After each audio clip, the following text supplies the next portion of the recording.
بسم اللہ الرحمن الرحیم۔ اسلامی کہانی کے معزز دوستوں، السلام علیکم۔ دوستوں، اللہ تعالیٰ کا فرمان ہے کہ تمہارے اوپر جو پریشانی یا مصیبت آتی ہے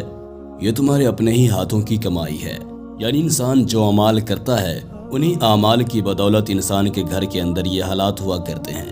اس حوالے سے ہم آپ کو حضرت علی رضی اللہ تعالیٰ عنہ کا فرمان سناتے ہیں کہ اس بارے میں آپ رضی اللہ تعالیٰ عنہ نے عورتوں کی کون سی عادت کے بارے میں فرمایا ہے کہ ان کی یہ عادت گھر کو برباد کر دیتی ہے۔ اس بارے میں حضرت علی رضی اللہ تعالیٰ عنہ کی یہ حکایت بیان کی جاتی ہے کہ حضرت علی رضی اللہ تعالیٰ عنہ کی خدمت میں ایک عورت حاضر ہوئی اور کہنے لگی، امیر المؤمنین، وہ کون سی عورت ہے جو اپنے گھر کو برباد کرنے والی ہے اور اپنے گھر سے اللہ کی رحمت اور برکت کو ختم کرنے والی ہے؟ تو آپ رضی اللہ تعالیٰ عنہ نے اس عورت سے فرمایا کہ یاد رکھو، جس عورت میں یہ ایک عادت موجود ہو وہ عورت اپنے گھر کو برباد کر دیتی ہے۔ اس عورت نے جب آپ سے پوچھا کہ وہ کون سی عادت ہے تو اس کے جواب میں حضرت علی رضی اللہ تعالیٰ عنہ نے ارشاد فرمایا، یاد رکھو، جو عورت گھر میں کھانا پکاتی ہے اور اللہ کا نام لیے بغیر ہی کھانا پکانے میں مصروف ہو جاتی ہے اور کھانا پکاتے وقت اپنے دل و دماغ میں حسد، کینہ اور نفرت رکھتی ہے، تو یہی وہ عورت ہے جو اپنے ہی ہاتھوں سے اپنے گھر کو برباد کر دیتی ہے۔ یاد رکھنا، جب عورت کھانا پکاتی ہے تو اس کے احساسات کا اس کھانے پر اثر ہوتا ہے، اور یوں حسد، نفرت اور بغض کے ساتھ جو کھانا پکایا جائے گا تو اس کے اثرات اس پر بھی ہوں گے جو اس کھانے کو کھائے گا، اور یوں اس گھر کا سکون اور امن ختم ہو جائے گا اور اللہ کی رحمت اور برکت اس گھر سے دور جانے لگیں گی۔ تو اس عورت نے حضرت علی رضی اللہ تعالیٰ عنہ سے پوچھا کہ امیر المؤمنین، اس سے بچنے کا کوئی حل ہے؟ تو آپ رضی اللہ تعالیٰ عنہ نے فرمایا کہ جب بھی کھانا پکانے کے لیے بیٹھو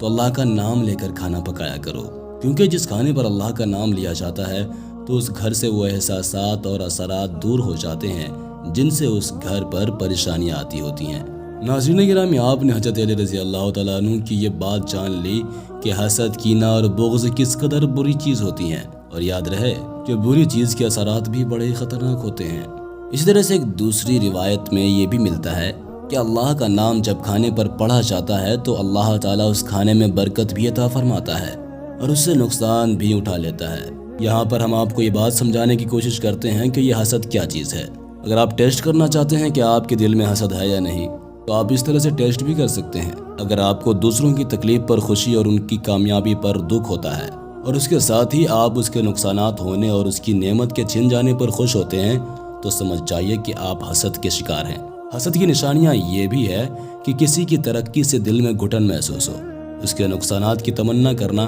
یا نقصان ہو جانے پر خوش ہونا۔ یاد رہے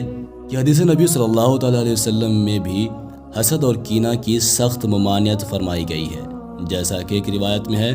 کہ حضرت انس بن مالک رضی اللہ تعالیٰ عنہ کا بیان ہے کہ رسول اللہ صلی اللہ تعالیٰ علیہ وسلم نے فرمایا، ایک دوسرے سے بغض نہ رکھو اور نہ حسد کرو اور نہ غیبت کرو، اور اللہ تعالیٰ کے بندے اور بھائی بھائی بن کر رہو، اور کسی مسلمان کے لیے جائز نہیں کہ وہ اپنے بھائی سے 3 دن سے زیادہ جدا رہے، یعنی کہ اس سے رشتہ توڑے۔ ایک اور روایت میں ہے کہ نبی کریم صلی اللہ تعالیٰ علیہ وسلم نے فرمایا کہ لوگ ہمیشہ بھلائی سے رہیں گے جب تک وہ حسد سے بچتے رہیں گے۔ پیارے دوستو، حسد اور بھلائی کبھی بھی اکٹھے نہیں ہو سکتے۔